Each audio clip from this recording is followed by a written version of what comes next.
مولاي صل وسلم دائما ابدا على حبيبك خير الخلق كلهم۔ بسم اللہ الرحمن الرحیم۔ السلام علیکم ورحمۃ اللہ وبرکاتہ۔ محترم ناظرین کرام، سلسلہ اعلیٰ حضرت کے خلفاء کے ساتھ آپ کا میزبان شاہ رخ فیروز قادری حاضر خدمت ہے۔ آپ اس سلسلے کی 5 نشستیں ملاحظہ فرما چکے ہیں۔ آج آپ اس سلسلے کی 6ٹھی نشست ملاحظہ فرما رہے ہیں۔ آج کی اس نشست میں ہم خلیفہ اعلیٰ حضرت مفتی اعظم پاکستان علامہ ابو البرکات سید احمد قادری اشرفی رحمۃ اللہ تعالی علیہ کی سیرت مبارکہ کے حوالے سے گفتگو کریں گے۔ ہر دور میں اللہ رب العزت نے ایسی خوش نصیب ہستیوں کو پیدا فرمایا جنہوں نے دین اسلام کی تبلیغ و اشاعت، علوم اسلامیہ کی ترویج، کتاب و سنت کی تعلیمات کے فروغ، شاعر اسلامیہ اور اقدار دینیہ کے تحفظ اور قوم و ملت کی صحیح رہنمائی کی خاطر اپنی زندگی کو وقف کیے رکھا۔ انہی مردان حق میں ایک عظیم ہستی مفتی اعظم پاکستان علامہ ابو البرکات سید احمد قادری اشرفی رحمۃ اللہ تعالی علیہ کی ہے۔ سراج اہل تقوی استاذ العلماء علامہ ابو البرکات سید احمد قادری اشرفی کا شمار ان چند علماء میں ہوتا ہے جو اپنے علمی و عملی کمالات اور جامعیت میں اہل سلف کی سچی یادگار تھے۔ آپ نے پوری زندگی علوم اسلامیہ، قرآن و حدیث اور فقہ و تفسیر کی تدریس میں صرف کی۔ آپ کی ذات گرامی مجمع البحرین تھی۔ آپ نہ صرف اپنے دور کے جید عالم، محدث اور مفتی تھے بلکہ مرشد کامل بھی تھے۔ ہزاروں افراد آپ کی بیعت و ارشاد سے فیضیاب ہو کر شریعت کی پابندی اور استقامت علی الحق کی دولت سے مالا مال ہوئے۔ آپ کا اسم گرامی سید احمد، کنیت ابو البرکات اور لقب سراج اہل تقوی تھا۔ آپ 1319 ہجری بمطابق 1901 عیسوی میں ریاست الور کے ایک عظیم دینی و علمی خاندان میں پیدا ہوئے۔ آپ حسنی و حسینی سید ہیں۔ آپ نے ابتدائی تعلیم اپنے والد ماجد خلیفہ اعلیٰ حضرت شیخ المحدثین حضرت علامہ مولانا سید ابو محمد دیدار علی شاہ صاحب رحمۃ اللہ تعالی علیہ کے قائم کردہ مدرسہ قوت الاسلام میں حاصل کی۔ حفظ قرآن کی تعلیم کے بعد اپنے والد محترم سے صرف و نحو، اصول، منطق اور فلسفے کی کتابیں پڑھیں۔ بعد ازاں آپ مزید تعلیم کے حصول کے لیے حضرت صدر الافاضل مولانا نعیم الدین مراد آبادی رحمۃ اللہ تعالی علیہ کے مدرسہ اہل سنت مراد آباد تشریف لے گئے۔ 1919 عیسوی میں اسی دارالعلوم سے آپ نے درس نظامی کی تکمیل فرمائی اور صدر الافاضل کی زیر تربیت مناظرہ، توقیت، فلکیات اور فلسفے میں بھی مہارت حاصل کی۔ فن طب کی کچھ کتابیں بھی آپ نے حضرت صدر الافاضل رحمۃ اللہ تعالی علیہ سے پڑھیں جو خود بھی طبیب حاذق تھے۔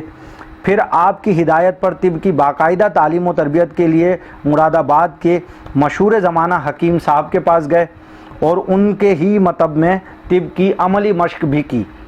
حضرت صدر الافاضل رحمۃ اللہ تعالی علیہ نے حضرت ابو البرکات رحمۃ اللہ تعالی علیہ کو سراج اہل تقوی کا لقب عطا فرمایا۔ مدرسہ اہل سنت جامعہ نعیمیہ مراد آباد سے سند فراغت حاصل کرنے کے بعد آپ نے اپنے والد ماجد سے بھی دورہ حدیث کیا، کیونکہ آپ کے والد ماجد اور حضرت شاہ ولی اللہ محدث دہلوی رحمۃ اللہ تعالی علیہ کے درمیان صرف ایک واسطہ تھا۔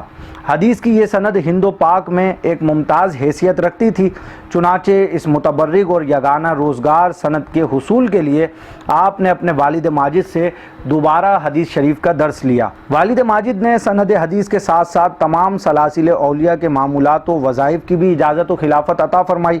والد ماجد کے علاوہ شیخ الاسلام والمسلمین اعلیٰ حضرت امام احمد رضا خان بریلوی رحمۃ اللہ تعالی علیہ نے بھی آپ کو تمام علوم اسلامیہ، قرآن و حدیث، فقہ اور سلاسل اولیاء کے اذکار و اعمال کی خصوصی سند اپنے دست خاص سے لکھ کر عطا فرمائی اور سلسلہ قادریہ کی اجازت و خلافت سے نوازا۔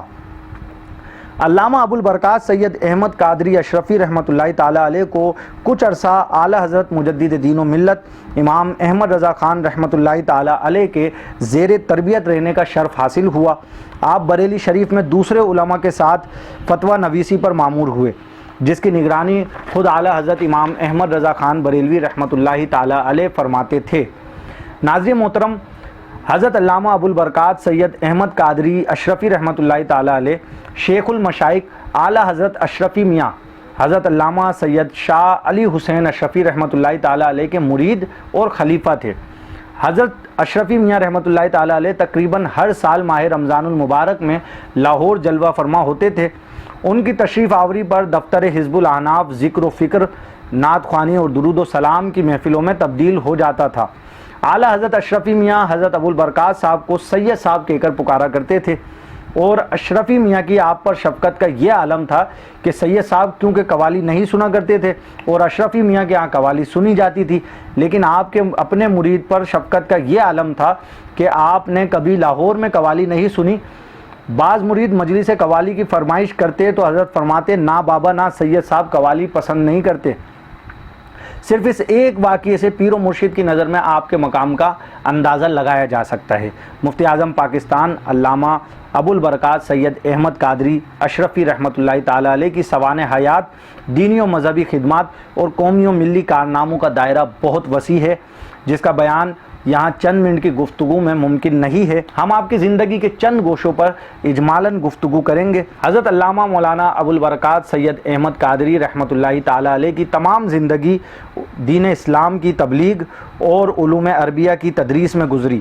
آپ کے تلامذہ میں بہت سے حضرات آسمان شہرت کے آفتاب و مہتاب بن کر چمکے۔ آپ نے ایک عرصے تک والد ماجد کے ساتھ آگرہ میں مقیم رہ کر درس و تدریس فرمائی، پھر والد ماجد کے ہمراہ لاہور پہنچے اور درس و تدریس میں مشغول ہوئے۔ 1354 ہجری میں والد ماجد کی وفات کے بعد دارالعلوم حزب الاحناف کے رئیس اور شیخ الحدیث مقرر ہوئے۔ اسی دارالعلوم میں آپ نے تقریباً نصف صدی سے زائد عرصہ تک سیاہ ستہ کا درس بھی دیا۔ ہزاروں بندگان خدا نے آپ سے دینی تعلیم حاصل کر کے بر صغیر پاک و ہند میں علم کے چراغ روشن کیے۔ آپ کا اصل مشغلہ تو علوم اسلامیہ کی تبلیغ و اشاعت ہی تھا، مگر اس کے باوجود آپ ملک و ملت کی بھلائی، دین کی سربلندی اور اسلامی اقدار کی حفاظت کے لیے ہمیشہ سینہ سپر رہے۔ آپ نے ہمیشہ حق و صداقت کا علم بلند رکھا۔ کوئی خوف، لالچ اور مصلحت راہ حق میں آپ کے لیے دیوار نہ بن سکی۔ اسلام کی سربلندی اور نظریہ پاکستان کی بقا و تحفظ کے لیے جب بھی کوئی تحریک اٹھی، آپ نے ہمیشہ ایک مرد مجاہد اور غازی کا کردار ادا کیا۔ بالخصوص دو قومی نظریے کے فروغ اور تحریک پاکستان کی کامیابی کے لیے آپ کی خدمات تاریخ کا روشن باب ہیں۔ اسی طرح 1953 عیسوی میں تحریک ختم نبوت کے دوران ملک بھر میں ماشاء اللہ کے تحت لاؤڈ اسپیکر پر پابندی تھی، لیکن سید صاحب کا درس قرآن پاک جاری رہا۔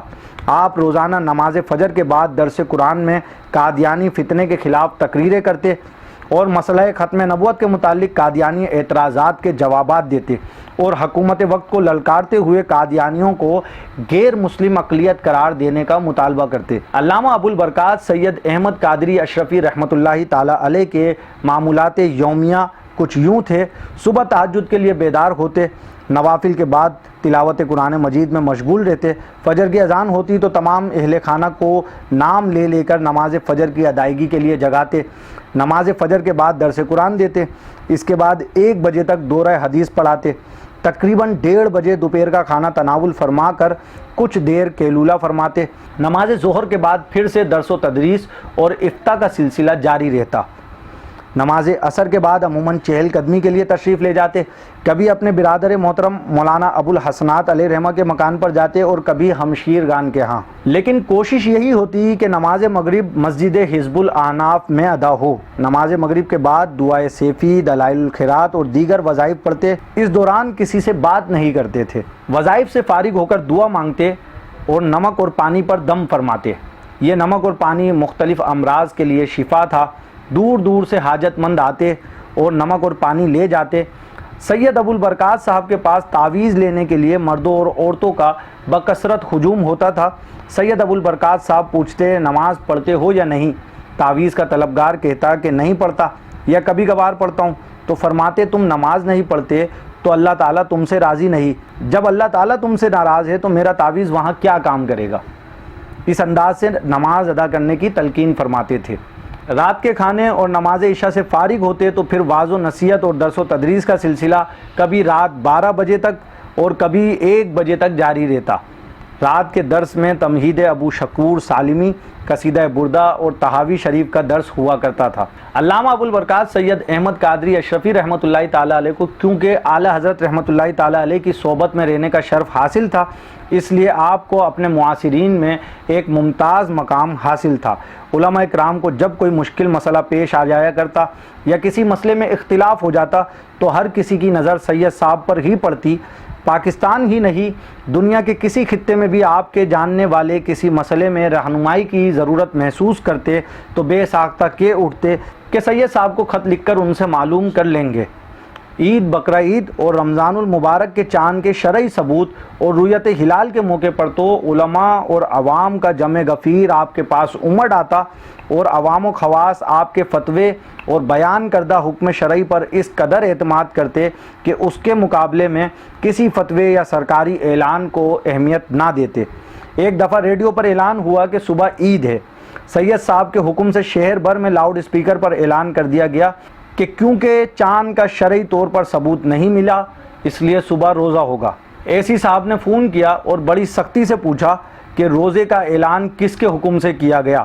سید صاحب نے بھی اسی تیزی سے جواب دیا جس کے حکم سے روزہ رکھا جاتا ہے اور عید منائی جاتی ہے۔ ارباب حکومت سید صاحب کے مقام اور ان کی عظمت سے واقف تھے، اس لیے ان کے خلاف کوئی کارروائی نہ کر سکے۔ آپ کا یہ معمول تھا کہ آپ ایک مسئلے کے ضمن میں متعدد مسائل بیان فرما دیا کرتے تھے، سوال و جواب سے کبھی بیزار نہ ہوتے، سائل کی تشفی کرانے میں راحت محسوس فرماتے، ہر مسئلہ مدلل فقہی کتب کے حوالوں کے ساتھ بیان کرتے۔ یہ سلسلہ تو دن بھر جاری رہتا تھا، مگر لوگ بے وقت بھی، حتیٰ کہ کبھی رات کے 1 بجے اور 2 بجے بھی مسئلہ پوچھنے کے لیے دروازہ کھٹکھٹاتے اور آپ مسئلہ شرعی بتانے میں ذرا بھی ناگواری کا اظہار نہ فرماتے۔ آپ کے صاحبزادے علامہ محمود احمد رضوی رحمۃ اللہ تعالیٰ علیہ فرماتے ہیں کہ ایک دفعہ کسی نے رات کے 1 بجے دروازہ کھٹکھٹایا، رمضان کا مہینہ تھا، میری بھی آنکھ کھل گئی، دیکھا کہ ایک شخص مسئلہ پوچھ رہا ہے۔ والد صاحب نے جواب دیا۔ جب وہ شخص جانے لگا میں نے کہا جناب یہ مسئلہ آپ صبح بھی پوچھ سکتے تھے۔ اس پر والد صاحب قبلہ نے ارشاد فرمایا مسئلہ تو مجھ سے پوچھا ہے، تمہیں کیا تکلیف ہوئی؟ اس کے بعد فرمایا عالم دین پر واجب ہے کہ وہ لوگوں کی دینی رہنمائی کرے، اس دور میں وہ لوگ بہت غنیمت ہیں جو دینی مسائل پوچھتے ہیں۔ ناظرین محترم، حضرت علامہ ابو البرکات سید احمد قادری رحمۃ اللہ تعالیٰ علیہ اعلیٰ حضرت علیہ رحمہ کے خلیفہ تھے۔ 20 شوال المکرم 1398 ہجری بمطابق 24 ستمبر 1978 عیسوی بروز اتوار آفتاب علم و معرفت پے کر زود و تقوی اس دار فانی سے رحلت فرما گیا۔ دارالعلوم حزب الاحناف گنج بخش روڈ لاہور میں آپ کا مزار پر انوار ہے۔ اللہ تعالیٰ کی ان پر رحمت ہو اور ان کے صدقے ہماری مغفرت۔ محترم ناظرین، آج آپ نے سلسلہ اعلیٰ حضرت کے خلفاء کی 6ٹھی نشست ملاحظہ فرمائی۔ اس سلسلے میں ہم نے حضرت علامہ ابو البرکات سید احمد قادری رحمۃ اللہ تعالیٰ علیہ کی سیرت مبارکہ کے چند گوشے آپ کے سامنے بیان کیے۔ اگلی نشست میں اعلیٰ حضرت علیہ رحمہ کے ایک اور خلیفہ کا تذکرہ لے کر حاضر ہوں گے۔ آج ہمیں دیجیے اجازت۔ السلام علیکم ورحمۃ اللہ وبرکاتہ۔